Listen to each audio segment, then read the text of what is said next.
დუშენის კუნთოვანი დისტროფია და თანამედროვე მკურნალობის მეთოდები. სწორედ ამ თემაზე შეიკრიბნენ თბილისში ქართველი და უცხოელი სპეციალისტები. ღონისძიებაზე განსაკუთრებული ყურადღება დაეთმო ეგზონის გამოტოვების თერაპიას, მეთოდს, რომელიც უკვე რეგისტრირებულია საქართველოში და პაციენტებს დაავადების პროგრესირების შემცირებაში ეხმარება.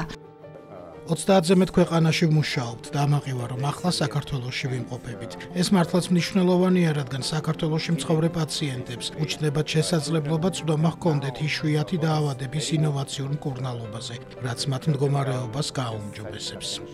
დღეს მსოფლიოში არის ახალი პრეპარატები, რომლებიც საშუალებას აძლევენ ამ ადამიანებს, რომ უფრო დიდხანს იცოცხლონ, უფრო კარგი ცხოვრების ხარისხი ჰქონდეთ და აი ამ ინფორმაციის საქართველოში გავრცელება, გადმოტანა და შესაძლებლობის შემთხვევაში განხორციელება მკურნალობის ამ მეთოდების, რა თქმა უნდა, ჩვენი პაციენტებისთვის არის დიდი იმედი. გვინდა რომ ერთი მხრივ სამედიცინო საზოგადოების ცნობადობა ამაღლდეს, რათა უფრო ადრე მოხდეს ამ დაავადების აღმოჩენა, დიაგნოსტიკა და მეორე ვიმუშაოთ, რომ ეს მკურნალობა ხელმისაწვდომი გახდეს ქართველი პაციენტებისთვის.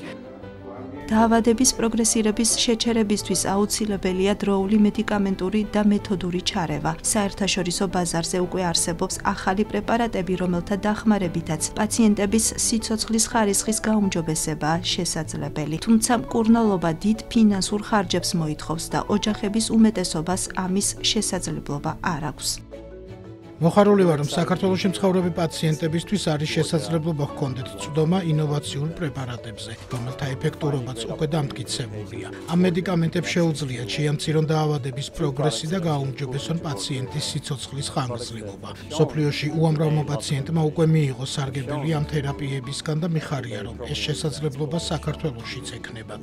დღეს არის ის პერიოდი, როდესაც შესაძლებელია უკვე ამ დაავადების დამარცხება, შეჩერება, დაავადების პროგრესირების ცხოვრების ხარისხის გაუმჯობესება და ჩვენ იმედს ვიტოვებთ, რომ სახელმწიფო გამოიჩინოს მაქსიმალურ გულისხმიერებას, თუნდაც ჩვენი ბიუჯეტის ფარგლებში გამონახული იქნება თანხები, რომ დაიწყოს პროცესი. ჩვენ ასევე მუშაობთ იმაზე, რომ შეიქმნას მულტიდისციპლინური გუნდი, რომელიც სრულად გააკონტროლებს ბავშვების მდგომარეობას ყოველდღიურ რეჟიმში, რადგანაც არაერთი ორგანო ზიანდება დროთა განმავლობაში, ყოველდღიურად პროგრესირებს აღნიშნული დაავადება და უნდა იყოს მაქსიმალურად მონიტორინგი აღნიშნულ პაციენტებთან მიმართებაში.